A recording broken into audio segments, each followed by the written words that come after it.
Hello everybody, welcome back to our video. So, today's video is a request video by, let's see here, by a random Siren Geek. So this video is how to make a Whelen Siren synth. If my man was wearing this, I would be... I did not mean to click on any video there, and it came up with a Manscaped ad. Those are always cringe. So anyway, today's sort of video is, how to make a Whelen synth that sounds almost perfectly accurate.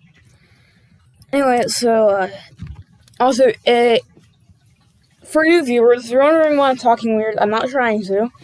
I have a spacer in my mouth, and I can normally talk normal, but because of the stupid spacer, I can't talk right now.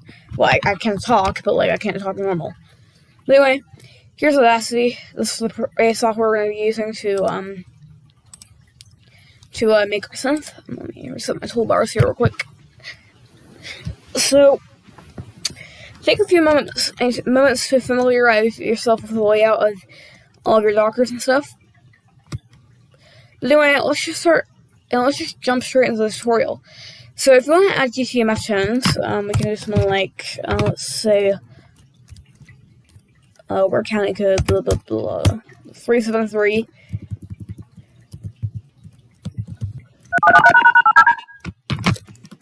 Wait, whoops, got it.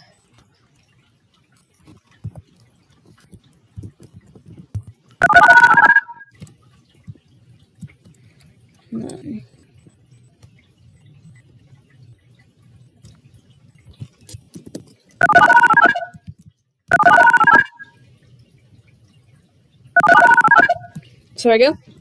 I'm not gonna add these GTMF tones myself, but to get started, we want to generate a chirp. Now, this does seem weird, but we're gonna be using a sawtooth waveform here. But you'll see why. So, I'm going to do a start pitch of 300 and a peak pitch of 465, which means we're doing a 465 hertz Whelen. Then, so there we go. And then, so now we're just going to generate a tone. Make this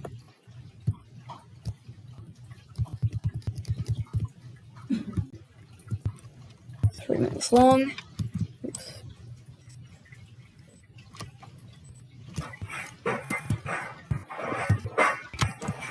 And now we're gonna zoom in here to here where where we generated those two different tones, and we're gonna take out this part right, and we're gonna select this part right here.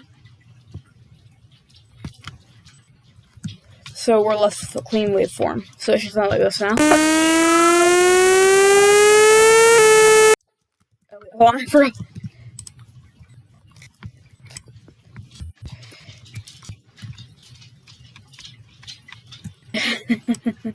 Kinda messed up there.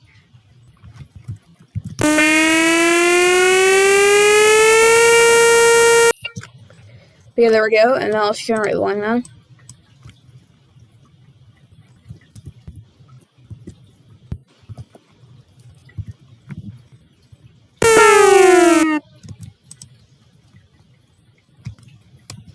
Sorry, this is 3 seconds long.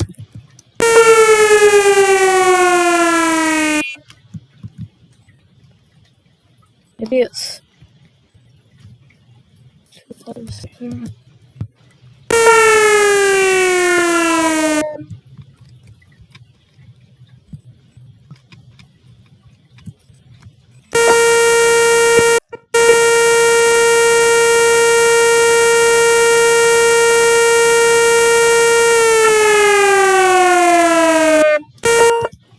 Yeah, that sounds right. So now we're going to make it sound like a wheel in here. So, to do that, we're first going to go to Effect.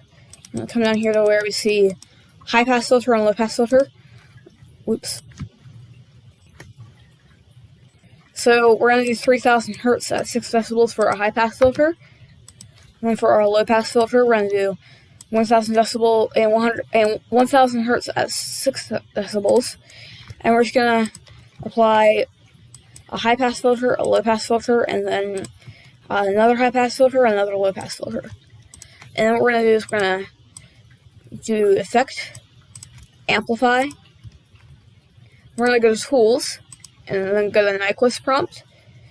And now we're going to type in parenthesis SND dash ABS space S parenthesis. And then make sure it's set to use legacy version 3 syntax. And then press OK. And then, so you can hear it still doesn't sound quite like a wheel. So what we're going to do here is we're going to apply another low pass filter, and then I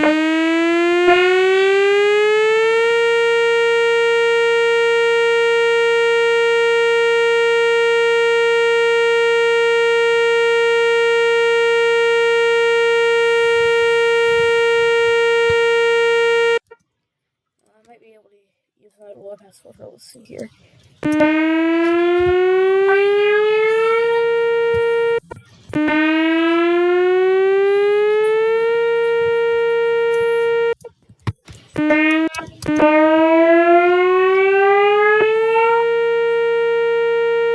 Definitely made it better. So there's what your waveform should look like.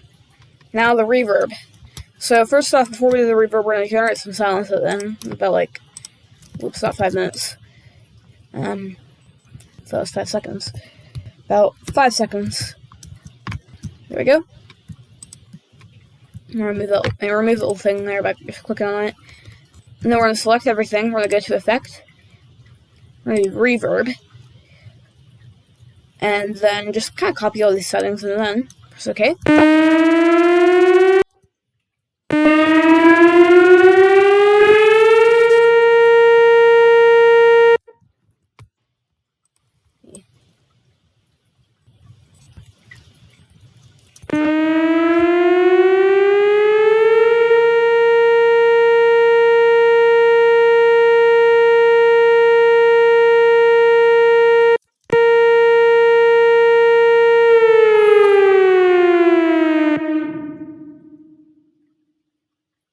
Yeah, there we go. There's a synth. So yeah, thanks for watching, guys.